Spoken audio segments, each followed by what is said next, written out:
Hello everyone, my name is Udisha and welcome back to my channel unravel study. इस video में हम discuss करने वाले हैं बीपीसीएस 184 स्कूल साइकोलॉजी बुक के कुछ मोस्ट इम्पॉर्टेंट क्वेश्चन। ये क्वेश्चन आपके एग्जाम पॉइंट ऑफ व्यू से मोस्ट इम्पॉर्टेंट है। ये आपके प्रीवियस ईयर से लिए हैं मैंने और बहुत बार ये क्वेश्चंस रिपीट हुए हैं और आपके अपकमिंग एग्जाम में भी आपको यहाँ से क्वेश्चंस देखने को जरूर मिलेंगे। आपका जो पेपर है वो 50 मार्क्स का है और 10 मार्क्स का आपका क्वेश्चन आएगा, या फिर ऐसे आ सकता है 5+5 या फिर 7+3। मतलब एक ही क्वेश्चन में आपसे दो चीजें पूछ ली जाए तो उस अकॉर्डिंग जो है वो मार्क्स डिवाइड हो जाएंगे। तो मैंने आपको यहाँ पे क्वेश्चन के साथ साथ उनके वेरिएंट्स भी मेंशन करें, लाइक किस ईयर में किस तरीके से ये क्वेश्चन आया, ताकि आपको कंफ्यूजन ना हो आपके एग्जाम में। और यहाँ पे फुल फ्लेज आंसर आपको मिलेगा और मैं डिटेल में यहाँ पे डिस्कस करूंगी। तो चलिए स्टार्ट कर लेते हैं। फर्स्ट क्वेश्चन है हमारा डिफाइन स्कूल साइकोलॉजी, और इसके साथ जो क्वेश्चंस आए हैं वो है आपके describe the role and function of a school psychologist, या फिर explain the need and relevance of school psychology in India, या फिर give a historical overview and current trends in school psychology, और लास्ट क्वेश्चन भी वही है, discuss its historical development and current trend. तो चलिए हम इसका आंसर देख लेते हैं। इंट्रोडक्शन। स्कूल साइकोलॉजी एक ऐसा इमर्जिंग फील्ड है जो इंडिया में धीरे धीरे इम्पोर्टेंस गेन कर रहा है। मतलब पहले नहीं थी इतनी, अब जो है ये इम्पोर्टेंस गेन कर रहा है। ये फील्ड बच्चों के इमोशनल, बिहेवियरल, एकेडमिक और सोशल डेवलपमेंट पे फोकस करता है, स्पेशली उनकी स्कूल लाइफ के कॉन्टेक्स्ट में। हम स्कूल साइकोलॉजी की बात कर रहे हैं तो स्कूल लाइफ के बारे में तो करेंगे ही यहाँ पे बात। तो स्कूल लाइफ के कॉन्टेक्स्ट में स्कूल साइकोलॉजी जो है ये बहुत ही ज़्यादा इम्पॉर्टेंट है। इसमें काउंसलिंग, डेवलपमेंटल, क्लिनिकल और एजुकेशनल साइकोलॉजी का इंटीग्रेशन होता है, जिसका मेन एम होता है स्टूडेंट का वेलबींग इम्प्रूव हो और स्कूल में एक इंक्लूसिव और सपोर्टिव इन्वायरमेंट बन सके स्टूडेंट्स के लिए। देन उसके बाद हम डेफिनेशन देख लेते हैं। अमेरिकन साइकोलॉजिकल एसोसिएशन के अकॉर्डिंग स्कूल साइकोलॉजी एक जनरल प्रैक्टिस और हेल्थ सर्विस प्रोवाइडर स्पेशलिटी है जो कि साइकोलॉजिकल प्रिंसिपल्स को लर्नर, फैमिलीज और एजुकेशनल सिस्टम में अप्लाई करता है। मतलब जो भी साइकोलॉजिकल प्रिंसिपल्स हैं वो एक लर्नर यानी कि जो भी स्टूडेंट हो गया, फैमिलीज हो गई, एजुकेशनल सिस्टम हो गया, वहां पे ये अप्लाई करता है। देन उसके बाद इंटरनेशनल स्कूल साइकोलॉजी एसोसिएशन का ये कहना है कि स्कूल साइकोलॉजिस्ट वो प्रोफेशनल्स होते हैं जो साइकोलॉजी और एजुकेशन दोनों में ट्रेंड होते हैं। मतलब साइकोलॉजी में तो है ही ट्रेंड, उसके अलावा वो एजुकेशन फील्ड में भी ट्रेंड है, और जो चिल्ड्रन और यूथ को स्कूल, फैमिली और कम्युनिटी सेटिंग में साइकोलॉजिकल सर्विस देते हैं। Then school psychology learning, behaviour और मेंटल हेल्थ के इंपॉर्टेंट डोमेन्स को कवर करता है ताकि चिल्ड्रन और एडोलसेंट एकेडमिक, सोशल और इमोशनल एरियाज में सक्सेसफुल बन सके। देन उसके बाद हम बात कर लेते हैं need and relevance in India. तो इंडिया में अगर हम देखें तो 14 ईयर्स तक के एज ग्रुप के जो बच्चे हैं वो लगभग हैं आपके 37.24 करोड़ के अराउंड है, जो कि पॉपुलेशन का एक बहुत ही बड़ा हिस्सा है। आज के टाइम में स्टूडेंट पे जो स्ट्रेस है, पेरेंटल प्रेशर है, लाइक आप ये करिए, वो फील्ड चूज करिए, आपको आगे चल के ये बनना है, और सुसाइड रेट जो है वो अलार्मिंग लेवल पे पहुंच चुके हैं, मतलब बहुत हाई लेवल पे पहुंच चुके हैं। देन उसके बाद एनसीआरबी 2018 के डेटा के अकॉर्डिंग अगर हम देखें तो एक साल में 10,000 से ज्यादा स्टूडेंट्स जो है वो सुसाइड करते हैं। मतलब 10,000 से ज्यादा रिपोर्ट्स जो है वो हुई है कि स्टूडेंट ने सुसाइड किया है। सीबीएसई रूल 53.5 के अंडर हर स्कूल में एक हेल्थ वेलनेस टीचर होना जरूरी है जिनके पास साइकोलॉजी या काउंसलिंग की क्वालिफिकेशन हो, मतलब वेल क्वालिफाइड हो, बच्चों को समझते हो, हेल्थ वेलनेस प्रोग्राम जो है कंडक्ट करा सकें, बच्चों की मेंटल हेल्थ का ध्यान रखें।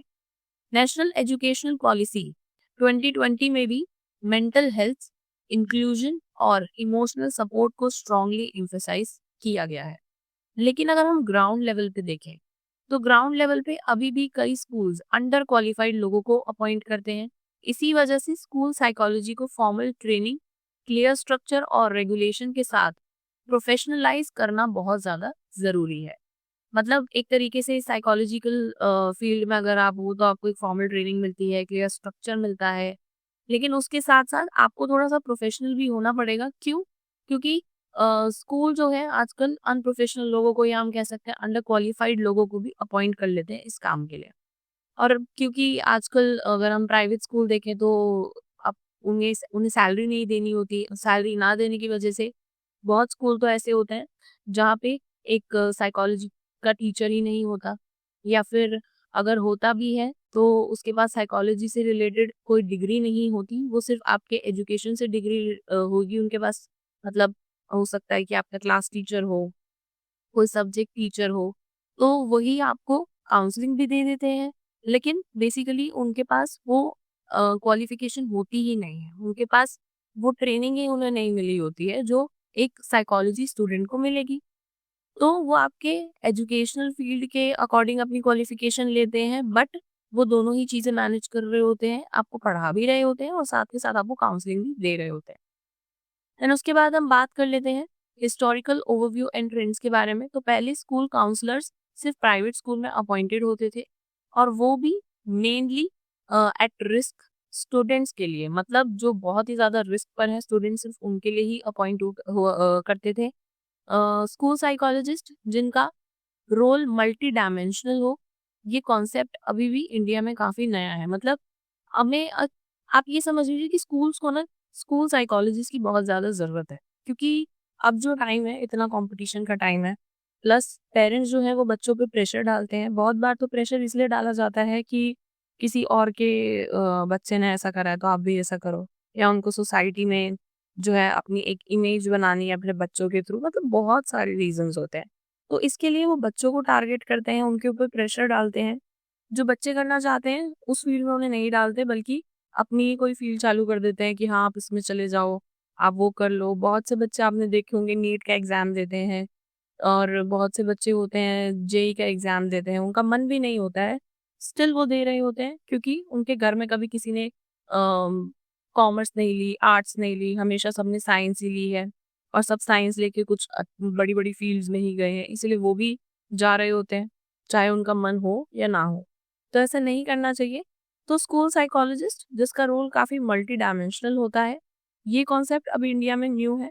इनकी जो ज़रूरत है वो इंडिया के हिसाब से अभी पूरी नहीं करी जा रही है। मतलब हर स्कूल में आपको काउंसलर नहीं मिलेगा, और अगर आपको जो काउंसलिंग दे भी रहे होंगे वो आपके सब्जेक्ट टीचर ही होंगे, अलग से कोई टीचर नहीं होगा। आज के लेटेस्ट ट्रेंड में अगर हम देखें तो क्या-क्या चीज़ें इंक्लूडेड है? ऑनलाइन काउंसलिंग प्लेटफॉर्म का कोविड के बाद राइज़। मतलब कोविड जब आया था उसके बाद ऑनलाइन काउंसलिंग प्लेटफॉर्म जो है वो बहुत ज़्यादा आगे बढ़ रहे हैं अब। नेशनल एजुकेशन पॉलिसी में साइकोलॉजिकल वेलबीइंग का इंक्लूजन हुआ है।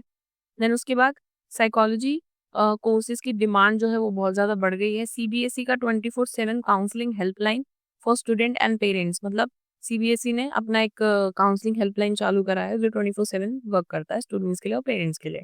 इंडिया में school psychology as a discipline अभी भी इन्फेंसी स्टेज पर है, और इसमें स्पेशलाइजेशन ऑफर करने वाले इंस्टीट्यूट जो है वो भी काफ़ी लिमिटेड है, मतलब बहुत ही कम है। देन उसके बाद अगर हम देखें रोल्स एंड फंक्शंस, तो एक ट्रेंड स्कूल साइकोलॉजिस्ट जो है उसके कई फंक्शंस होते हैं। वो कई तरीके के फंक्शंस को परफॉर्म करता है, जैसे कि साइकोलॉजिकल असेसमेंट, मतलब बच्चों के बिहेवियरल, लर्निंग या इमोशनल इश्यूज को आइडेंटिफाई करना।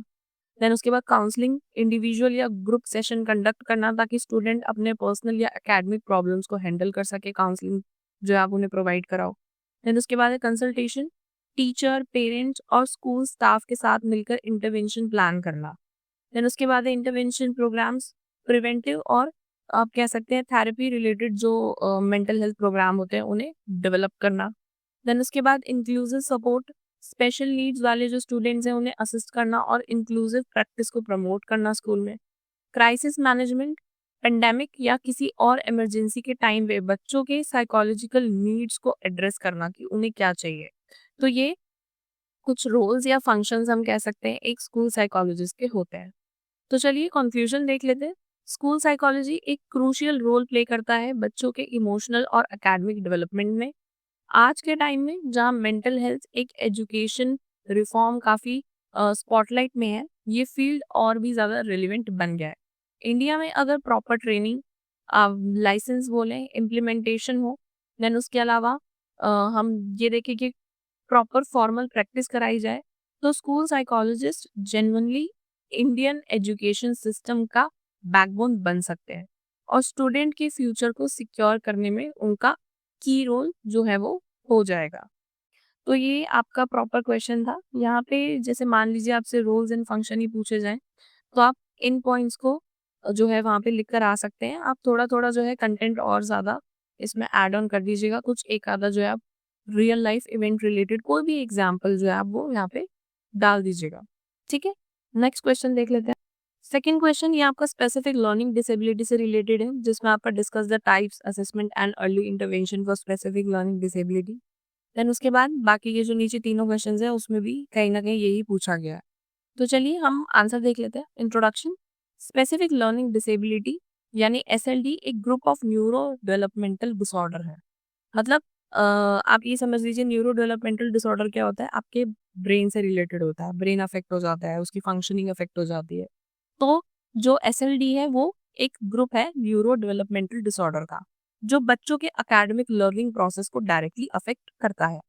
ये जो बच्चे हैं ये बच्चे जर्नली एवरेज या फिर अबव एवरेज इंटेलिजेंस रखते हैं। मतलब जरूरी नहीं है कि बिलो एवरेज हो, पढ़ाई में अच्छे ना हो, नहीं ऐसा नहीं है, एवरेज या फिर अबव एवरेज इंटेलिजेंस ये रखते हैं। लेकिन फिर भी रीडिंग हो गई, राइटिंग हो गई या मैथमेटिक्स हो गया, तो इन जैसी बेसिक स्किल्स में ये काफी स्ट्रगल करते हैं। इनकी प्रॉब्लम्स किसी इंटेलेक्चुअल डिसेबिलिटी, सेंसरी इम्पेयरमेंट या पुअर टीचिंग से नहीं बल्कि उनके कॉग्निटिव प्रोसेसिंग डेफिशिट से होती है। देन उसके बाद हम बात कर लेते हैं, हम डेफिनेशन देख लेते हैं। तो DSM-5 के अकॉर्डिंग स्पेसिफिक लर्निंग डिसेबिलिटी एक न्यूरो डेवलपमेंटल डिसऑर्डर है जो अकेडमिक स्किल्स जैसे कि रीडिंग हो गई, राइटिंग हो गई, मैथमेटिक्स हो गई, इनको एक्वायर करने या फिर इनकी जो यूज करने की एबिलिटी होती है उसको इम्पेयर कर देता है। मतलब आप जो है वो ढंग से रीड नहीं कर पाओगे, जो सिमिलर दिखने वाले थोड़े से अल्फाबेट्स होते हैं आप उनमें कंफ्यूज हो जाओगे, या फिर आपकी जो राइटिंग है वो हैंड राइटिंग पुअर हो जाएगी, स्पेलिंग प्रॉब्लम होगी आपको, या फिर मैथमेटिक्स में आपको जो है थोड़ी सी प्रॉब्लम आएगी, नंबर ऑर्डर्स में आ सकती है, क्वांटिटी में या फिर प्रॉब्लम सॉल्विंग में। तो इस तरीके की प्रॉब्लम जो है यहाँ पे होती है। ये एक क्लिनिकल डायग्नोसिस है और जर्नल लर्निंग डिफिकल्टी से इसीलिए अलग है क्योंकि इसकी बायोलॉजिकल बेसिस होती है और ये परसिस्टेंट होती है। देन उसके बाद हम टाइप्स देख लेते हैं। तो सबसे पहला है आपका डिसलेक्सिया। ये एक रीडिंग डिसऑर्डर है जिसमें बच्चे सिमिलर लेटर को कंफ्यूज करते हैं, जैसे कि बी को डी पढ़ लेंगे या फिर पी को क्यू जो है वो रीड कर लेंगे। रीडिंग जो है वो स्लो होती है और इनएक्यूरेट भी होती है। देन उसके बाद है आपका डिस्ग्राफिया।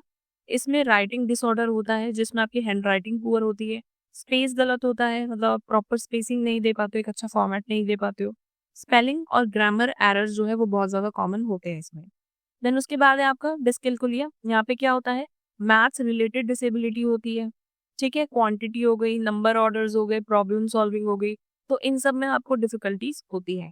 देन उसके बाद है डिस्प्रेक्सिया। मतलब मोटर लर्निंग, मोटर प्लानिंग्स होती है ना, मोटर प्लानिंग डिसऑर्डर क्या होता है, जैसे आपका हैंड आई का कोऑर्डिनेशन हो जाएगा, उसमें प्रॉब्लम होगी। ठीक है, हैंड राइटिंग में प्रॉब्लम होगी, टाइपिंग में प्रॉब्लम हो सकती है, फिजिकल टास्क करने में प्रॉब्लम हो सकती है। देन उसके बाद है आपका नॉन वर्बल लर्निंग डिसेबिलिटी। इसमें क्या होता है कि चाइल्ड जो है, चाइल्ड के फेशियल एक्सप्रेशन हो गए, टोन ऑफ वॉइस हो गया, बॉडी लैंग्वेज हो गई, तो एक बच्चे को जो है वो facial expression, tone of voice, body language, इन सब चीजों को समझने में दिक्कत आती है। यहाँ नॉन वर्बल लर्निंग डिसेबिलिटी की बात हो रही है। नॉन वर्बल का मतलब कि यही होता है, फेशियल एक्सप्रेशन हो गया आपका, टोन ऑफ वॉइस हो गया आपका, बॉडी लैंग्वेज हो गया। देन उसके बाद अगर हम अर्ली असेसमेंट देखें तो अगर अर्ली आइडेंटिफिकेशन एसएलडी के केस में बहुत ज़्यादा क्रूशियल होता है, लेकिन अवेयरनेस नहीं होती, इसकी वजह से ये जो प्रोसेस है ऑफन डिले हो जाता है। मतलब एसएलडी जो है ये बहुत ही अगर ये अर्ली आइडेंटिफिकेशन इसकी हो जाए, शुरुआत में ही इसको पकड़ा जाए तो इस पे वर्क किया जा सकता है, लेकिन लोगों को अवेयरनेस ही नहीं होती, इसकी वजह से इसमें थोड़ा जो है वो डिले हो जाता है। देन उसके बाद यूजुअली स्कूल्स या पेरेंट्स रेफरल के थ्रू प्रोफेशनल्स के पास जो है बच्चों को ले जाते हैं। देन असेसमेंट के लिए कुछ आप कह सकते हो टूल्स होते हैं जिन्हें यूज किया जाता है, जैसे कि श्वाब फाउंडेशन चेकलिस्ट हो गई आपकी, एसएससी मैनुअल्स हो गए आपके, और officially proved NI MH ANS SLD battery 2020, ये कुछ टूल्स हैं, इनका यूज किया जाता है। तो ये जो SLD बैटरी 2020 है, जो 40% या उससे ज़्यादा डिसेबिलिटी वाले केसेस को बेंचमार्क डिसेबिलिटी के फॉर्म में रिकॉग्नाइज करता है। तो ये कुछ टूल्स है जिनको यूज़ किया जाता है असेसमेंट करने के लिए कि बच्चों के साथ जो है वो कितनी प्रॉब्लम है, किस लेवल तक की है। असेसमेंट प्रोसेस में क्या-क्या चीज़ें इंक्लूड होती हैं, जैसे कि विजन और हियरिंग टेस्ट हो जाएगा, इंटेलिजेंस टेस्टिंग हो जाएगी, बिहेवियरल ऑब्जर्वेशन होगा, टीचर पेरेंट इंटरव्यूज़ होंगे, उसमें एकेडमिक परफॉर्मेंस को रिव्यू करा जाएगा। देन उसके बाद अगर हम अर्ली इंटरवेंशन देखें या फिर हम देखें क्या-क्या सपोर्टिव चीज़ें हो सकती हैं, तो अर्ली इंटरवेंशन लर्निंग आउटकम को ड्रास्टिकली इम्प्रूव कर सकता है। अगर आप जो है वो स्टार्टिंग में ही कुछ प्रिवेंटिव मेजर्स प्रोवाइड करें, तो जो लर्निंग आउटकम है वो इम्प्रूव हो सकता है। अगर डायग्नोसिस प्री स्कूल या प्री प्राइमरी स्टेज में हो जाए, तो स्ट्रक्चर रेमेडियल प्रोग्राम और इंडिविजुअलाइज्ड एजुकेशनल प्लान, जिसको हम बोलेंगे IPE, तो इसके ज़रिए बच्चों को काफ़ी हेल्प मिलती है। मतलब जो डायग्नोसिस है उनकी प्रॉब्लम का, या तो वो प्री स्कूल लेवल पे ही हो जाए जब वो नर्सरी केजी में, या फिर प्राइमरी स्टेज पे 5th तक क्लास में भी प्राइमरी स्टेज होती है। तो 5th क्लास तक की भी स्टेज तक भी अगर हो जाए, तो बच्चे जो है उनको एक स्ट्रक्चर तरीके से रेमेडियल प्रोग्राम या फिर इंडिविजुअलाइज्ड एजुकेशन प्लान जो है वो प्रोवाइड किया जा सकता है। उससे उन्हें काफ़ी हेल्प मिलती है। इम्पॉर्टेंट इंटरवेंशंस क्या हो सकते हैं, जैसे कि रेमेडियल टीचिंग हो गई, स्पेशल एजुकेशन सपोर्ट हो गया, बिहेवियरल थेरेपी हो गई, पेरेंट टीचर काउंसलर कोलैबोरेशन हो गया, या फिर आपका हम कह सकते हैं ADHD जो कि आपका हो गया, या फिर एंजाइटी हो गई आपकी। ADHD में भी आपका यही आ जाता है कि इसका अगर हम फुल फॉर्म देखें ADHD का, तो ये होता है attention deficit hyper activity disorder. बच्चे जो है इसमें क्या करते हैं, बच्चे बहुत ज़्यादा हाइपर एक्टिव रहेंगे, बहुत इम्पल्सिव रहेंगे, ठीक है ना। तो इसमें क्या होता है कि जो ये प्रॉब्लम हो गई ADHD के हो गए, मतलब बच्चे इम्पल्सिव हैं, हाइपर एक्टिव हैं, या फिर उनको एंजाइटी है, तो उन्हें मैनेज करने के लिए जो है वो कुछ चीज़ों का यूज़ होता है, और कुछ आपको यही इम्पोर्टेंट आपके इंटरवेंशंस हैं आप जो यूज़ कर सकते हैं बच्चे की प्रॉब्लम को प्रिवेंट करने के लिए। तो उसके बाद हम कंक्लूजन देख लेते हैं। स्पेसिफिक लर्निंग डिसेबिलिटीज जो है वो लाइफ लॉन्ग होती है, लेकिन मैनेजेबल भी होती है। अगर उनका टाइमली डायग्नोसिस हो जाए और उन्हें सपोर्ट मिले, तो टीचर्स, पेरेंट्स और काउंसलर ये सब मिलकर अगर इंक्लूसिव और अंडरस्टैंडिंग इन्वायरमेंट बनाएं, तो जो स्पेशल लर्निंग डिसेबिलिटी वाले जो बच्चे होते हैं, वो भी अपना एकेडमिक और पर्सनल जो है वो बेस्ट अचीव कर सकते हैं। मतलब वो एकेडमिक भी जो है बहुत अच्छा अचीव कर सकते हैं, और अगर उनको कोई पर्सनल प्रॉब्लम्स भी हैं जिसकी वजह से उनकी एकेडमिक्स जो है वो बहुत ज़्यादा अफेक्ट हो रही है, तो उस चीज़ में भी वो अच्छा कर सकते हैं। अगर टाइमली उनको डायग्नोस कर दिया जाए उनकी प्रॉब्लम्स को, और उन्हें एक तरीके का इंटरवेंशन मिले, एक तरीके का सपोर्ट मिले, तो वो भी जो है वो खुद को सुधार सकते हैं, बेटर बना सकते हैं। थर्ड क्वेश्चन देख लेते हैं, play therapy for behavioural problem. और ये जो क्वेश्चन है ये आपसे discuss play therapy for behavioural problem in child, या फिर डिस्कस द इम्पोर्टेंस आपसे पूछी गई है। देन उसके बाद वही क्वेश्चंस जो है आपसे रिपीटेडली पूछे गए हैं बहुत सारे ईयर्स में। तो हम आंसर देख लेते हैं। इंट्रोडक्शन। प्ले यानी कि प्ले का मतलब क्या होता है, खेल, ठीक है ना। प्ले का मतलब वही है, खेलना। तो प्ले यानी कि खेल, ये सिर्फ एंटरटेनमेंट का हम कह सकते हैं जरिया नहीं है, बल्कि एक नेचुरल लैंग्वेज है बच्चों के लिए। जब वर्ड्स कम पड़ जाते हैं, तब प्ले हेल्प करता है उनके इमोशंस को, उनके थॉट्स को और एक्सपीरियंसेस को एक्सप्रेस करने में। प्ले थेरेपी एक ऐसी चाइल्ड सेंटर्ड साइकोलॉजिकल अप्रोच है जो प्ले का यूज करती है इमोशनल और बिहेवियरल प्रॉब्लम को समझने में, असेस करने और ट्रीट करने के लिए। ये स्पेशली उन बच्चों के लिए यूजफुल है जो अपनी फीलिंग्स को वर्बल फॉर्म में एक्सप्रेस नहीं कर पाते, बता नहीं पाते अपनी फीलिंग्स को। जैसे कि बहुत बच्चे होते हैं जो ट्रॉमा सर्वाइवर्स होते हैं, किसी ट्रॉमा से जो है डील किया हुआ होता है उन्होंने। यंग चिल्ड्रंस होते हैं वो भी नहीं बता पाते, या फिर जिनको डेवलपमेंटल डिसऑर्डर होता है वो वाले बच्चे भी नहीं बता पाते। तो अगर हम इसका कॉन्सेप्ट या पर्पस देखें, तो प्ले थेरेपी का मेन एम होता है एक सेफ और स्ट्रक्चर्ड इन्वायरमेंट प्रोवाइड करना, जहां बच्चा टॉयज, गेम्स, रोल प्ले और ड्राइंग के थ्रू अपने अंदर की जो फीलिंग्स है उसे एक्सप्रेस कर सके। इस थेरेपी का बेस कॉन्सेप्ट है play is a symbolic language of children. Play जो है बच्चों की सिंबॉलिक लैंग्वेज होती है। थेरेपिस्ट बच्चे के प्ले पैटर्न्स को ऑब्जर्व करके उनके इनर कॉन्फ्लिक्ट या फिर जिस बात का उन्हें स्ट्रेस है उस चीज को आइडेंटिफाई करता है।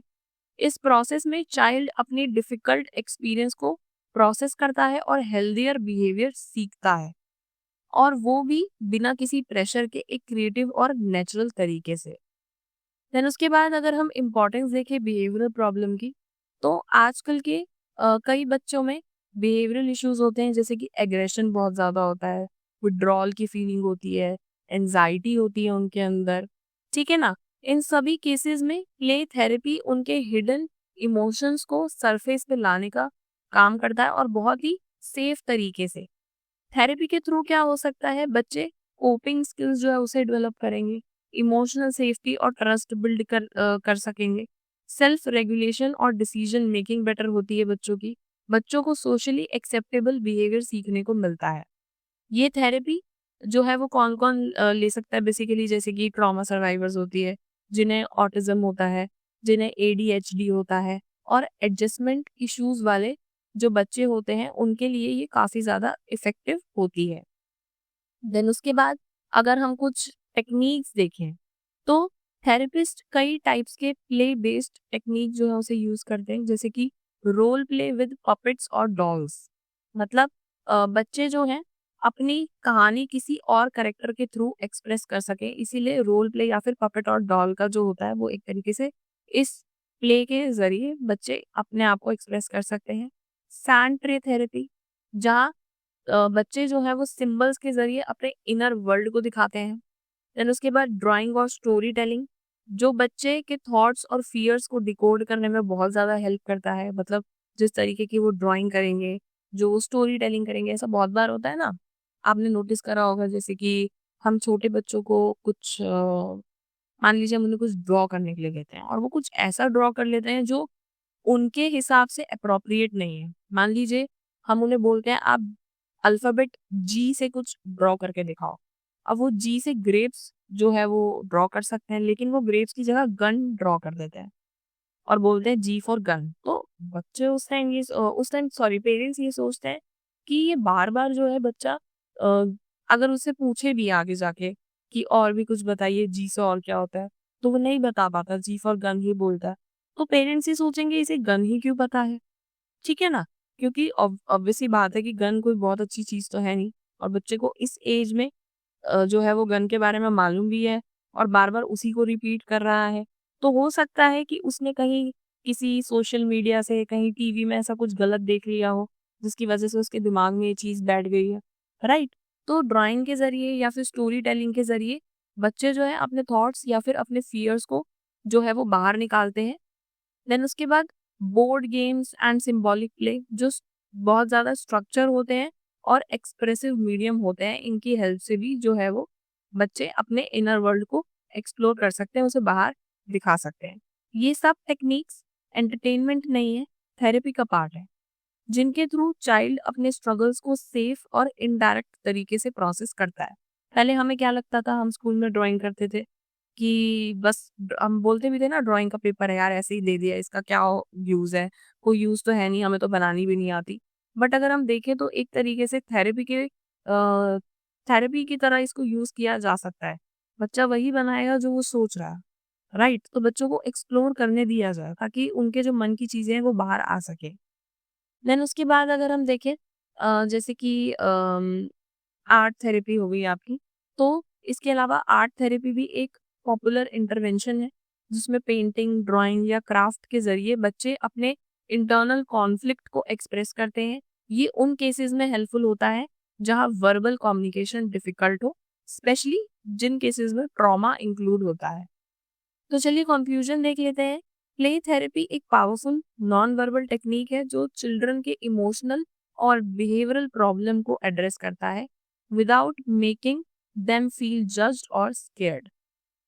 ये थेरेपी चाइल्ड की नेचुरल लैंग्वेज, जैसे कि हम जिसे बोल रहे हैं हम प्ले, तो ये जो थेरेपी है ये चाइल्ड की नेचुरल लैंग्वेज प्ले का रिस्पेक्ट करती है और उसे एक हीलिंग और ग्रोथ का मीडियम बना देती है।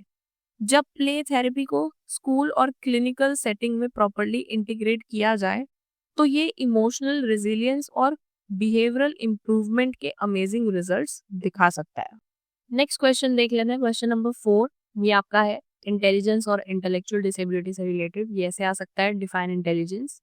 देन उसके बाद आपसे पूछा जा सकता है explain the level and assessment of intellectual disability, या फिर explain the process of identification of gifted children in India. और ये 3 बार आपसे पूछा गया, तो इंपॉर्टेंट क्वेश्चन है। तो चलिए हम इसका आंसर देख लेते हैं। सबसे पहले देख लेते हैं इंट्रोडक्शन। तो इंटेलिजेंस एक ऐसी क्वालिटी है जो हर ह्यूमन के ओवरऑल फंक्शनिंग में मेजर रोल प्ले करती है। ये डिसाइड करती है कि कोई इंसान कैसे सोचता है, कैसे चीजों को सीखता है, प्रॉब्लम को सॉल्व करता है और नए सिचुएशन के साथ कैसे अडेप्ट करता है। लेकिन सब लोगों में ये कैपेसिटी सेम नहीं होती। जब किसी पर्सन में इंटेलेक्चुअल फंक्शनिंग और अडेप्टिव बिहेवियर दोनों ही लिमिटेड होता है, तो उसे हम इंटेलेक्चुअल डिसेबिलिटी कहते हैं, और ये कंडीशन 18 ईयर्स से पहले डेवलप हो जाती है। तो चलिए हम डेफिनेशन देख लेते हैं इंटेलिजेंस की। तो बिनेट और उनके बाद के जो साइकोलॉजिस्ट आए उनके अकॉर्डिंग इंटेलिजेंस का मतलब है लर्निंग फ्रॉम एक्सपीरियंस, अपने एक्सपीरियंस से लर्न करना, प्रॉब्लम्स को सॉल्व करना और नए सिचुएशन के साथ अडेप्ट करना। अगर हम इंडिया के कॉन्टेक्स्ट में देखें तो इंटेलिजेंस सिर्फ अकेडमिक्स तक ही लिमिटेड नहीं है। मतलब ये नहीं कि आप क्लास में 97-98% लेकर आ रहे हो तो आपके अंदर बहुत ज्यादा इंटेलिजेंस है, नहीं। ये सिर्फ अकेडमिक्स तक ही लिमिटेड नहीं है, बल्कि इसमें कॉग्निटिव, इमोशनल, सोशल और एक तरीके से एंटरप्रेन्योरियल कॉम्पिटेंसी भी इंक्लूडेड होती है। तो अगर हम देखें लेवल ऑफ इंटेलेक्चुअल डिसेबिलिटी, तो इंटेलेक्चुअल डिसेबिलिटी को यूजुअली आईक्यू स्कोर यानी कि इंटेलिजेंट क्वेश्चन स्कोर और अडेप्टिव फंक्शनिंग के बेसिस पर क्लासिफाई किया जाता है। तो अगर हम बात करें मिड इंटेलेक्चुअल डिसेबिलिटी जिसके अंदर होती है, इनका आईक्यू होता है 50 से 69 के बीच। तो ऐसे इंडिविजुअल्स जर्नली क्लास 6 तक अकेडमिक सीख सकते हैं और मिनिमल सपोर्ट के साथ इंडिपेंडेंटली जी सकते हैं। देन उसके बाद मॉडरेट इंटेलेक्चुअल डिसेबिलिटी जिसमें आईक्यू होता है 35 से 49 के बीच में। तो बेसिक कम्युनिकेशन और सेल्फ केयर स्किल्स होती हैं, लेकिन इन्हें सुपरवाइज इन्वायरमेंट की जरूरत पड़ती है ऐसे बच्चों को। देन उसके बाद है सीवियर इंटेलेक्चुअल डिसेबिलिटी। इसमें आईक्यू होता है आपका 20 से 34 के बीच। तो इनको हर एक्टिविटी में कांस्टेंट सुपरविजन चाहिए होती है, मतलब किसी ना किसी की हेल्प चाहिए, और ये मोस्टली केयर गिवर पर डिपेंडेंट होते हैं। देन उसके बाद है प्रोफाउंड इंटेलेक्चुअल डिसेबिलिटी। इसमें क्या होता है, इसमें आईक्यू जो है वो बिलो 20 होता है। इनका कम्युनिकेशन और मोबिलिटी एक्सट्रीमली लिमिटेड है और इन्हें 24/7 मतलब फुल टाइम केयर की जरूरत पड़ती है, ऐसे बच्चे होते हैं। ये क्लासिफिकेशन एजुकेशनल और केयर प्लानिंग में हेल्प करता है। देन उसके बाद अगर हम असेसमेंट देखें तो इंटेलेक्चुअल डिसेबिलिटी का असेसमेंट 2 मेजर एस्पेक्ट के बेस पर होता है। सबसे पहले आपका हो गया इंटेलेक्चुअल फंक्शनिंग और दूसरा हो गया आपका अडेप्टिव बिहेवियर। इंडिया में कॉमनली जो टूल्स यूज होते हैं वो है आपका जैसे कि Malin's intelligence scale for Indian children, ये टूल यूज हो सकता है। बीनेट कैमेट का एक टेस्ट है। उसके अलावा सेंगुइन फॉर्म बोर्ड हो गया। देन उसके बाद आपका VSMS जिससे सोशल क्वेश्चन या फिर SQ हम कह सकते हैं, सोशल क्वेश्चन को SQ बोलते हैं, ये मिलता है। देन उसके बाद आपका हो गया डेवलपमेंटल स्क्रीनिंग टेस्ट यानी कि DST। जब रेगुलर IQ टेस्ट एप्लीकेबल नहीं होता तो इसे करते हैं। तो बेसिकली ये कुछ टूल्स हैं, ये कुछ यहाँ पे टेस्ट हैं, कुछ स्केल्स हैं जिसकी बेसिस पे बच्चों को असेस किया जा सकता है। Clinicals usually interviews, observation, parent teacher input और टेस्ट स्कोर का कॉम्बिनेशन यूज करके एक इंडिविजुअलाइज्ड एजुकेशन प्लान बनाते हैं। मतलब वो क्या करते हैं, इंटरव्यू लेते हैं, ऑब्जर्वेशन करते हैं बच्चों का, पेरेंट टीचर का इनपुट देखते हैं, फिर उसके बाद उनके टेस्ट जो स्कोर हैं, जो भी ऊपर मैंने आपको टूल्स बताए, इन सारे टूल्स में जो उनके स्कोर बन रहे हैं इनको देखते हैं। देन इसका एक कॉम्बिनेशन बनाकर एक IEP बनाते हैं, एक इंडिविजुअलाइज्ड एजुकेशन प्लान बनाते हैं जो बच्चे को बहुत ज्यादा हेल्पफुल होता है। देन उसके बाद अगर हम गिफ्टेड चिल्ड्रंस की बात करें तो जिन बच्चों का IQ 130 से ऊपर होता है उन्हें हम बोलते हैं गिफ्टेड चिल्ड्रंस।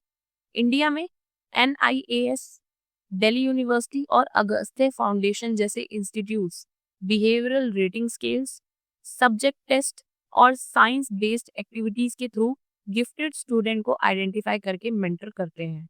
मतलब ये सारे जो टूल्स हैं इनका यूज किया जाता है और कौन कौन से ऑर्गेनाइजेशन इसका यूज कर रहे हैं वो भी आपको मैंने बता दिया है। तो इन टूल्स का यूज करके, इन एक्टिविटीज को यूज करके गिफ्टेड स्टूडेंट्स को आइडेंटिफाई किया जाता है, फिर उन्हें आगे चल के मेंटर करते हैं। तो चलिए हम कंक्लूजन देख लेते हैं। इंटेलिजेंस एक मल्टी डायमेंशनल कॉन्सेप्ट है जो हर इंसान की एकेडमिक और पर्सनल लाइफ को अफेक्ट करता है। इंटेलेक्चुअल डिसेबिलिटी एक ऐसी कंडीशन है जिसमें बच्चों को अर्ली डायग्नोसिस और कंसिस्टेंट सपोर्ट की जरूरत होती है, लेकिन अगर सही असेसमेंट और इंडिविजुअल प्लानिंग की जाए तो ये बच्चे भी फंक्शनल इंडिपेंडेंस और डिग्निटी के साथ अपनी लाइफ को जी सकते हैं। नेक्स्ट क्वेश्चन देख लेते हैं। Role of heredity and environment से रिलेटेड है, ये आपसे 3-4 बार पूछा गया और ये बहुत ही इंपॉर्टेंट क्वेश्चन है। साइकोलॉजी की फील्ड में हेरिडिटी और एनवायरनमेंट के बारे में तो बात होती है, तो यहाँ पे आपसे role of heredity and environment पूछा जाएगा। देन उसके अलावा issues and themes in developmental psychology. Then उसके बाद हाँ यही है, मोस्टली हर क्वेश्चन में यही पूछा जा रहा है आपसे, तो मैंने एक फुल फ्लेज्ड आंसर जो आपके लिए यहाँ पे डिटेल में मेंशन करा है। तो इंट्रोडक्शन देख लेते हैं हम सबसे पहले। ह्यूमन डेवलपमेंट एक कॉन्टिन्यूअस और कॉम्प्लेक्स प्रोसेस है जिसमें हेरिडिटी और इन्वायरमेंट दोनों का डीप इम्पैक्ट होता है। इन्वायरमेंट जो हम अपना सोशल इन्वायरमेंट देख ही रहे होते हैं, ठीक है, हमारा जो पूरा ये बाहर का आउटर वर्ल्ड है सब इन्वायरमेंट में ही आ जाता है। देन उसके अलावा हेरिडिटी क्या होती है, मतलब हमारे जीन्स जो होते हैं, जहाँ हेरिडिटी एक इंसान का बायोलॉजिकल फाउंडेशन तय करती है, मतलब उसके जो जेनेटिक्स है, उसके जीन्स है, उसका बायोलॉजिकल फाउंडेशन हेरिडिटी जो है उससे रिलेटेड होती है। वहीं इन्वायरमेंट उस जेनेटिक ब्लूप्रिंट को शेप, मॉडिफाई और एनहांस करता है। दोनों फोर्सेस एक दूसरे के अगेंस्ट नहीं बल्कि साथ साथ काम करती है ताकि इंडिविजुअल का ग्रोथ, पर्सनालिटी और साइकोलॉजिकल ट्रेट्स डेवलप हो सके। देन उसके बाद अगर हम देखें issues and themes in developmental psychology, तो डेवलपमेंटल साइकोलॉजी में कुछ कोर डिबेट्स हैं जो हेरिडिटी और इन्वायरमेंट के बीच के रिलेशन को समझने में हेल्प करते हैं। जैसे कि हो गया आपका नेचर वर्सेस नर्चर। तो नेचर में आपका यही आ गया इन्वायरमेंट, और नर्चर आपका हेरिडिटी से रिलेटेड है। तो क्या हमारा बिहेवियर जीन्स से डिसाइड होता है या फिर इन्वायरमेंट से डिसाइड होता है, यहाँ पे ये क्वेश्चन आ जाता है। एंड उसके बाद कॉन्टिन्यूटी वर्सेस डिसकॉन्टिन्यूटी, क्या डेवलपमेंट एक स्मूथ प्रोसेस है या एकदम अलग अलग स्टेजेस में होता है। एंड उसके बाद है स्टेबिलिटी वर्सेस चेंज, क्या हमारी अर्ली लाइफ ट्रेट्स सेम रहती है या टाइम के साथ कुछ बदल जाती हैं। तो ये आपके जो है कुछ आप कह सकते हो कि इश्यूज एंड थीम्स हैं डेवलपमेंटल साइकोलॉजी के। तो आज के मॉडर्न साइकोलॉजिस्ट का मानना है कि हेरिडिटी और एनवायरनमेंट कॉन्स्टेंटली इंटरेक्ट करते हैं और इन दोनों को अलग से एनालाइज करना प्रैक्टिकली इम्पॉसिबल है। देन उसके बाद अगर हम देखें तो रोल ऑफ हेरिडिटी का क्या रोल होता है, तो हेरिडिटी का मतलब होता है जेनेटिक कैरेक्टरिस्टिक्स का transfer from parents to child, मतलब पेरेंट्स से चाइल्ड में जो जीन्स ट्रांसफर होते हैं उसकी बात हो रही है यहाँ पे। जब कंसेप्शन होता है तब चाइल्ड 46 क्रोमोसोम्स जो है वो इनहर्ट करता है, जिसमें डीएनए होते हैं। रिस्पॉन्सिबल क्या क्या किस चीज के लिए रिस्पॉन्सिबल होता है, आपके फिजिकल ट्रेट के लिए, जैसे कि आपकी हाइट क्या रहेगी, बॉडी स्ट्रक्चर, आई कलर हो गया, ये सब चीजें। देन उसके बाद इंटेलिजेंस और कॉग्निटिव एबिलिटीज आ जाती हैं इसमें। आपका टेम्परामेंट हो गया, इमोशनल नेचर हो गया, ये सब इसमें आ जाता है।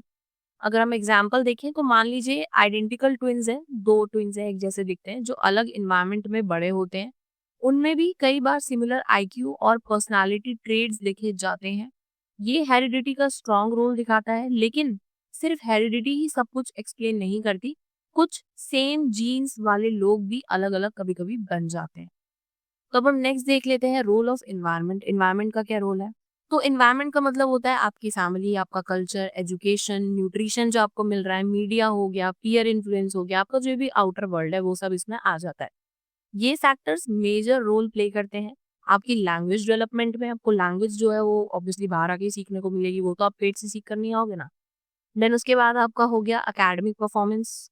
देन आपका सोशल और इमोशनल बिहेवियर डेवलप करने में ये हेल्प करता है। देन उसके बाद अगर हम देखें तो अगर एक चाइल्ड को इमोशनली सपोर्टिव और स्टिमुलेटिंग एनवायरनमेंट मिले तो वो अपने जेनेटिक पोटेंशियल से भी बेटर परफॉर्म करता है। पेरेंटिंग स्टाइल और स्कूलिंग का क्वालिटी बच्चे के आउटकम्स ड्रामेटिकली चेंज कर सकता है। देन उसके बाद अगर हम बात करें interaction of heredity and environment, तो आज की साइकोलॉजिकल अंडरस्टैंडिंग के हिसाब से डेवलपमेंट हेरिडिटी वर्सेस एनवायरनमेंट नहीं है, बल्कि हेरिडिटी विद एनवायरनमेंट है, दोनों साथ साथ चलता है, वर्सेस नहीं है, अपोजिट नहीं है, साथ में चलते हैं। एक चाइल्ड जिसमें म्यूजिकल टैलेंट जेनेटिकली है, वो तभी एक म्यूजिशियन बनेगा जब उसे प्रॉपर एक्सपोजर मिल सके। ये थोड़ी कि उसके अंदर म्यूजिक सीखने का जो है वो थोड़ा सा टैलेंट है जेनेटिकली, तो आप उसे एक्सपोजर ही नहीं दोगे, ट्रेनिंग ही नहीं दोगे, इंकरेजमेंट ही उसे नहीं मिलेगी, तो कैसे बन जाएगा वो म्यूजिशियन। तो यहाँ पे क्या दिखाया जा रहा है इस एग्जाम्पल में कि जेनेटिकली यानी कि हेरिडिटी के थ्रू उसको म्यूजिकल टैलेंट तो मिला है, लेकिन जब तक वो इन्वायरमेंट में उसको इन्वायरमेंट में उसे एक प्रॉपर एक्सपोजर नहीं मिलेगा, ट्रेनिंग नहीं मिलेगी, उससे रिलेटेड इंकरेजमेंट नहीं मिलेगी, तो हेरिडिटी कुछ भी नहीं कर सकती इसमें। तो ये दोनों जो है वो साथ साथ चलते हैं। हेरिडिटी पोटेंशियल देता है और इन्वायरमेंट उस पोटेंशियल को रियलिटी में कन्वर्ट करता है। तो चलिए कंक्लूजन देख लेते हैं। ह्यूमन डेवलपमेंट को सिर्फ हेरिडिटी या सिर्फ एनवायरनमेंट डिफाइन नहीं करता, दोनों मिलके एक यूनिक कॉम्बिनेशन बनाते हैं जिससे इंडिविजुअल का फिजिकल, कॉग्निटिव और इमोशनल ग्रोथ शेप होता है। इस बैलेंस को समझना बहुत ज़्यादा ज़रूरी है ताकि हम एजुकेशनल प्लानिंग और साइकोलॉजिकल डेवलपमेंट को हॉलिस्टिक तरीके से सपोर्ट कर सकें। नेक्स्ट क्वेश्चन देख लेते हैं। क्वेश्चन नंबर 6 यहाँ पे आपसे पूछा गया लाइफ स्पैन डेवलपमेंट के बारे में। जैसे कि आपके क्वेश्चन आ सकता है डिफाइन ह्यूमन डेवलपमेंट या फिर डिफाइन लाइफ स्पैन डेवलपमेंट, उसके प्रिंसिपल्स जो है वो आपसे पूछे जा सकता है। तो चलिए आंसर देख लेते हैं। इंट्रोडक्शन। ह्यूमन डेवलपमेंट का मतलब है वो प्रोसेस जिसमें एक इंसान पूरी लाइफ के दौरान ग्रो और चेंज करता है। मतलब वो ग्रो होता है, उसमें चेंजेस आते हैं। फ्रॉम कंसेप्शन टिल डेथ, मतलब जब वो क्या नाम कहते हैं अपनी मदर के वूम से लेके डेथ तक जो है उसमें चेंजेस आते हैं, वो ग्रो भी करता है। ये प्रोसेस बायोलॉजिकल, कॉग्निटिव, इमोशनल और सोशल चेंज को इंक्लूड करता है। लाइफ स्पैन डेवलपमेंट एक मॉडर्न साइकोलॉजिकल अप्रोच है जो ये मानती है कि डेवलपमेंट सिर्फ चाइल्डहुड तक ही लिमिटेड नहीं है, बल्कि ये पूरी लाइफ के दौरान चलता रहता है। पहले जो रिसर्च होती थी वो रिसर्च मेनली इन्फेंसी से लेकर एडोलेसेंस तक ही फोकस थी, क्योंकि हम तब यही समझते थे कि डेवलपमेंट का मतलब जो है वो आपका जो फिजिकल डेवलपमेंट होता है ना, आपका जैसे कि आप बड़े होते हो, हाइट, आपका जो आपके प्यूबिक हेयर्स हो गए, अंडर आर्म हेयर्स हो गए, सेक्सुअल मेच्योरेशन हो गई, फिजिकल चेंजेस जो आपके अंदर आते हैं। तो पहले यही देखते थे कि डेवलपमेंट का मतलब जो है वो फिजिकल चेंजेस तक ही होता है, बट ऐसा नहीं है। तो पहले क्या होता था कि रिसर्च जो है वो मेनली इन्फेंसी से एडोलेसेंस तक ही फोकस्ड होती थी, क्योंकि आपके जो मेजर चेंजेस होते थे वो इन्हीं के बीच में आते थे, इसी स्टेज के बीच में आते थे। लेकिन जैसे जैसे लाइफ लाइफ एक्सपेक्टेंसी बढ़ी और हेल्दी एजिंग पॉसिबल हुआ, देन उसके बाद साइकोलॉजिस्ट आए जैसे कि पॉल बी हो गए, तो इन्होंने ये हाईलाइट किया कि हर एज पीरियड का अपना इम्पोर्टेंस होता है और हर एज पीरियड में इंसान जो है वो थोड़ा ग्रो करता है, उसमें कुछ चेंजेस आते हैं। तो चलिए डेफिनेशन देख लेते हैं। लाइफ स्पैन डेवलपमेंट को डिफाइन किया जाता है as the scientific study of human growth, change and stability throughout life. ये देखने की कोशिश करता है कि लोग कैसे फिजिकल, इंटेलेक्चुअल, इमोशनल और सोशल डायमेंशंस में इवॉल्व होते हैं हर लाइफ स्टेज पर। देन उसके बाद अगर हम इसके कुछ प्रिंसिपल्स की बात कर लो, principles of life span development, तो पहला है इसमें डेवलपमेंट इज लाइफ लॉन्ग। तो डेवलपमेंट तो लाइफ लॉन्ग होती ही है, डेवलपमेंट कभी भी रुकती नहीं है। इन्फेंसी से लेके ओल्ड एज तक ये हर स्टेज में होती है। कुछ जो है वो इंसान में ग्रो होता है, कुछ ना कुछ इंसान अडेप्ट करता है, तो इसीलिए डेवलपमेंट जो है वो लाइफ लॉन्ग है। सेकेंड है development is multi dimensional, biological, cognitive और सोशियो इमोशनल डायमेंशंस के साथ ये डेवलप होती है और ये एक दूसरे को अफेक्ट भी करते हैं। जैसे कि मान लीजिए आपको फिजिकल इलनेस है, तो वो आपके इमोशनल मूड को भी इम्पैक्ट करेगा, इसीलिए ये एक दूसरे को भी अफेक्ट करते हैं। देन उसके बाद है डेवलपमेंट इज मल्टी डायरेक्शनल। हर एज में कुछ स्किल्स जो है वो इम्प्रूव्ड होती हैं और कुछ डिक्लाइन हो जाती है। जैसे कि अगर हम देखें तो टाइम के साथ हमारी वोकैबुलरी बढ़ती है, राइट, हम नए वर्ड्स को सीखते हैं, लेकिन हमारे जो रिएक्शन टाइम होता है वो स्लो हो जाता है टाइम के साथ। देन उसके बाद नेक्स्ट है डेवलपमेंट इज प्लास्टिक। प्लास्टिक होती है डेवलपमेंट, मतलब हर इंसान में चेंज की कैपेसिटी होती है, चाहे फिर कोई भी एज हो। एक्सपीरियंस और लर्निंग से लोग अडेप्ट करते हैं। देन उसके बाद है डेवलपमेंट इज मल्टी डिसिप्लिनरी, मतलब डेवलपमेंट को समझने के लिए हमें सिर्फ साइकोलॉजी ही नहीं बल्कि सोशियोलॉजी, एजुकेशन, मेडिसिन और एंथ्रोपोलॉजी का नॉलेज भी चाहिए होता है। देन उसके बाद है डेवलपमेंट इज कॉन्टेक्चुअल, हर इंडिविजुअल का डेवलपमेंट उसके हिस्टोरिकल, कल्चरल और सोशल कॉन्टेक्स्ट से इन्फ्लुएंस होता है। जैसे कि अगर हम देखें तो प्यूबर्टी जो है एक नॉर्मेटिव इवेंट है। प्यूबर्टी क्या होती है? प्यूबर्टी में आपके अंदर चेंजेस आते हैं। किस तरीके से चेंजेस आएंगे? जैसे मान लीजिए गर्ल्स में जो है फिजिकल चेंज आएंगे, ब्रेस्ट डेवलपमेंट हो गया, प्यूबिक हेयर हो गए, अंडर आर्म हेयर हो गए। देन उसके बाद अगर हम बॉयज में देखें तो उनमें भी प्यूबिक हेयर हो गए, अंडर आर्म हेयर हो गए, पेनिस डेवलपमेंट हो गया। ठीक है ना? तो मतलब जो आपकी फिजिकल चेंजेस से रिलेटेड होता है, आपके अंदर सेक्सुअल मैच्योरेशन भी आती है प्यूबर्टी के टाइम पे। ठीक है? तो जो प्यूबर्टी है एक नॉर्मेटिव इवेंट है। नॉर्मेटिव इवेंट का मतलब क्या होता है? नॉर्मेटिव इवेंट का मतलब एक ऐसा लाइफ इवेंट जो मतलब एक्सपेक्टेड है कि होगा ही। तो प्यूबर्टी के टाइम पे ये चेंजेस आएंगे, ये भी एक्सपेक्टेड होता है क्योंकि सबके अंदर ही आते हैं। तो नॉर्मेटिव इवेंट का मतलब यही हुआ, ऐसे लाइफ इवेंट जो होते ही हैं, सबके साथ ही होते हैं, जिनका होना तय होता है। लेकिन अगर हम कोविड-19 की बात करें तो क्या हम इसे एक नॉर्मेटिव इवेंट कहेंगे? नहीं, हम इसे नहीं कह सकते। क्यों? क्योंकि ये एक हिस्ट्री ग्रेडेड इवेंट था। हुआ ये एक पॉइंट ऑफ टाइम पे।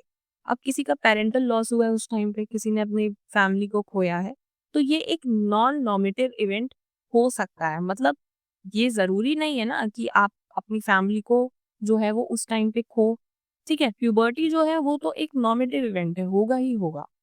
मतलब प्यूबर्टी एक ऐसी स्टेज है जहाँ पर आप मतलब सॉरी आप ये कह सकते हैं एडोलेसेंस में आपकी प्यूबर्टी एक ऐसी स्टेज होती है जहाँ पे चेंजेस आते ही हैं हर इंसान के अंदर। तो वो तो फिक्स्ड है ना एक तरीके से कि चेंजेस आपके आएंगे ही आएंगे, ये हमें पहले से मालूम है। लेकिन कोविड-19 में किसी का पेरेंटल लॉस हो जाए, ये फिक्स नहीं हो सकता ना। ये जो है आप कह सकते हैं ये एक तरीके का अनएक्सपेक्टेड इंसिडेंट है। हम इसके बारे में सोच भी नहीं सकते। ठीक है? तो यहाँ पे यही बोला जा रहा है कि हर इंडिविजुअल का जो डेवलपमेंट है वो उसके हिस्टोरिकल, उसके कल्चरल और उसके सोशल कॉन्टेक्स्ट से इन्फ्लुएंस होता है। देन उसके बाद अगर हम कंक्लूजन की बात करें तो लाइफ स्पैन डेवलपमेंट एक होलिस्टिक अप्रोच है जो इंसान के ग्रोथ को पूरी लाइफ के व्यू से देखता है। इसके प्रिंसिपल्स ये दिखाते हैं कि डेवलपमेंट रिजिड नहीं होती बल्कि फ्लेक्सिबल होती है और हर स्टेज पर नए चैलेंजेस और अपॉर्चुनिटीज होते हैं। ये अंडरस्टैंडिंग हमें हेल्प करती है ह्यूमन बिहेवियर को डेप्थ में समझने में, नॉट जस्ट एज चिल्ड्रन और adult but as a life long learner और चेंजर। नेक्स्ट क्वेश्चन देख लेते हैं। Question number 7, substance use disorder के बारे में यहाँ बात हो रही है। तो आपका ये आ सकता है explain substance use disorder in children. ठीक है, तो चलिए हम आंसर देख लेते हैं इसका। सबसे पहले इंट्रोडक्शन। सब्सटेंस यूज डिसऑर्डर यानी कि एसयूडी ये एक ऐसी मेंटल हेल्थ कंडीशन है जहाँ किसी इंसान का अल्कोहल, ड्रग्स या फिर किसी भी एडिक्टिव सब्सटेंस का यूज उनकी डेली लाइफ को नेगेटिवली अफेक्ट करता है। मतलब आप अल्कोहल कंज्यूम कर रहे हो, ड्रग्स ले रहे हो या किसी भी तरीके का आपको कोई भी एडिक्टिव सब्सटेंस जो है आप यूज कर रहे हो, तो वो आपके डेली लाइफ को नेगेटिवली अफेक्ट करता है। पहले ये सिर्फ अडल्ट से एसोसिएटेड माना जाता था, मतलब ऐसा लगता था कि ये सारे काम जो है सिर्फ एडल्ट ही करते हैं। लेकिन आज के टाइम में बच्चे और एडोलेसेंट भी इससे अफेक्ट हो रहे हैं, वो भी ये सब काम करने उन्होंने भी चालू कर दिए हैं, जो कि एक अलार्मिंग सिचुएशन है क्योंकि अर्ली सब्सटेंस यूज जो है वो ब्रेन डेवलपमेंट, एकेडमिक्स और सोशल बिहेवियर सब पे सीरियस इम्पैक्ट डाल सकता है। अगर कोई बच्चा है, अब पहले तो क्या होता था अडल्ट ये सब चीज़ें करते थे, हालांकि अल्कोहल का यूज़ करना, ड्रग्स का यूज़ करना या कोई भी और एडिक्टिव किसी भी एडिक्टिव सब्सटेंस का यूज़ करना आपकी हेल्थ को तो खराब करता ही है। बट तब क्या होता था, तब हम ये सोचते थे पुराने टाइम में कि ये सिर्फ अडल्ट से एसोसिएटेड है, जो बड़े हैं अडल्ट है वो ये सब काम करते हैं, बट अब बच्चे भी ये काम कर रहे हैं।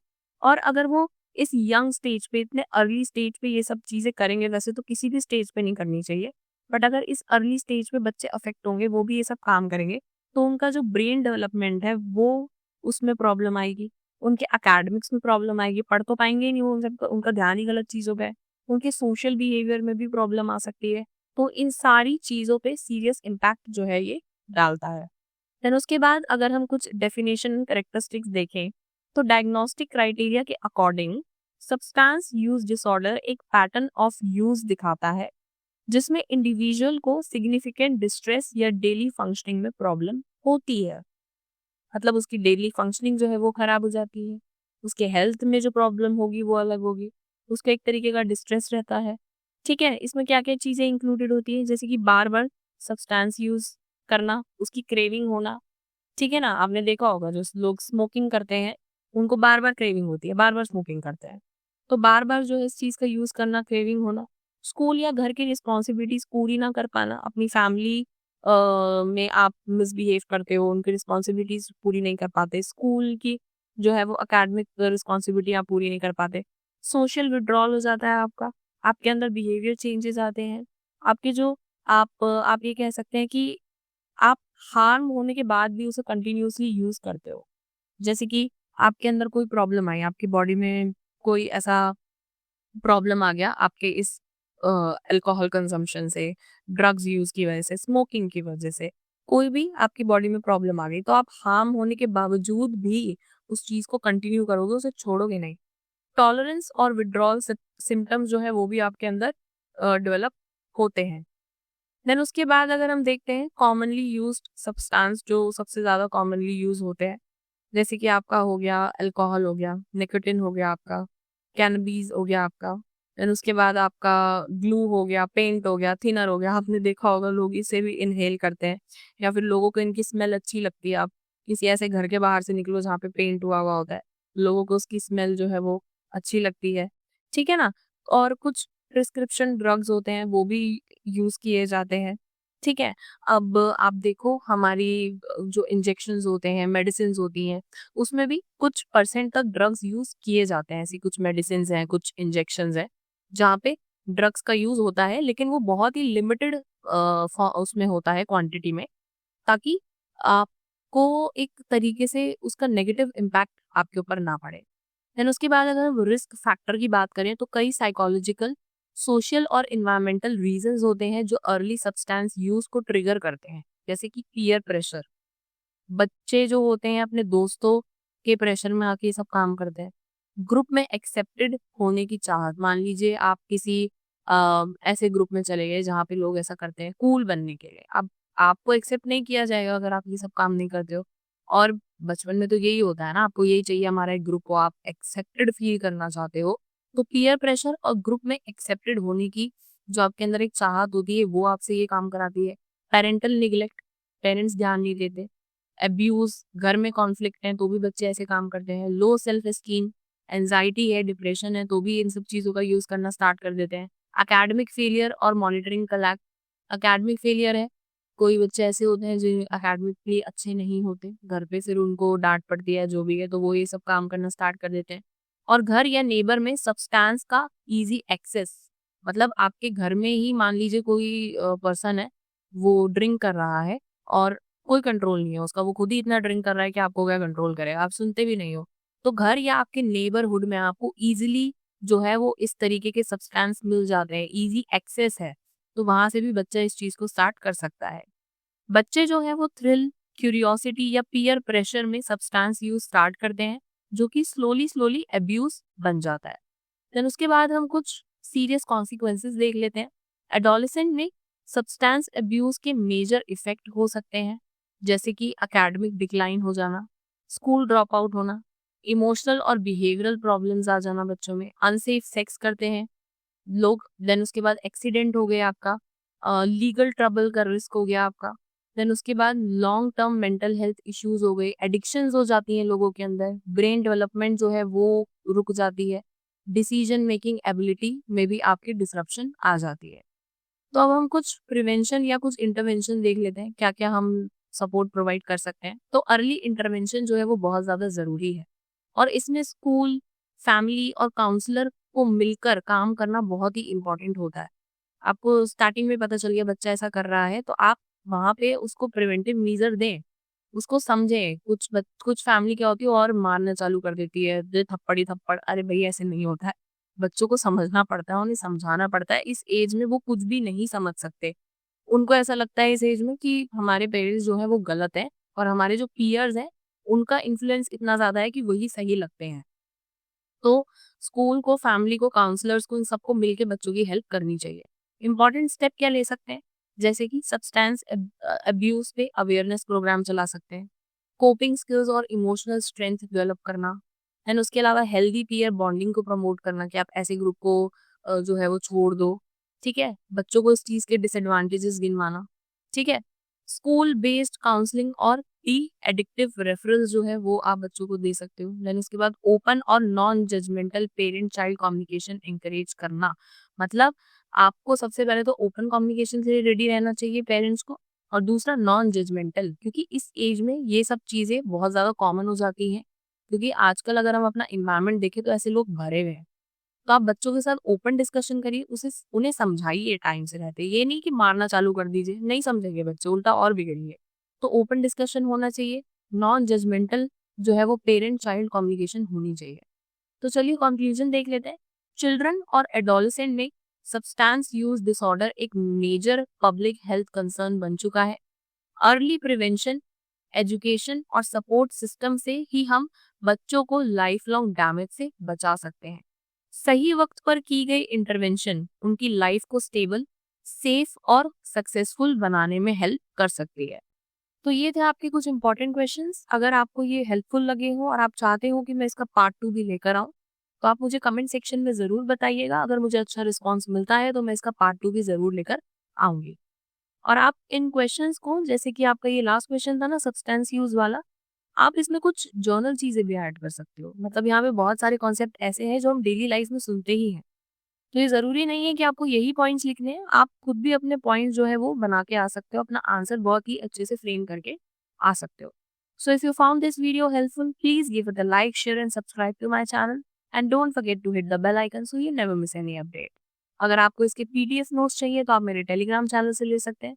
टेलीग्राम का लिंक आपको डिस्क्रिप्शन में मिल जाएगा, आप वहां से जाके ज्वाइन कर सकते हैं और अपने नोट्स को डाउनलोड कर सकते हैं। So I'll see you in the next video with another interesting topic. Till then, stay tuned, keep learning and keep growing. Thanks for watching. Bye bye.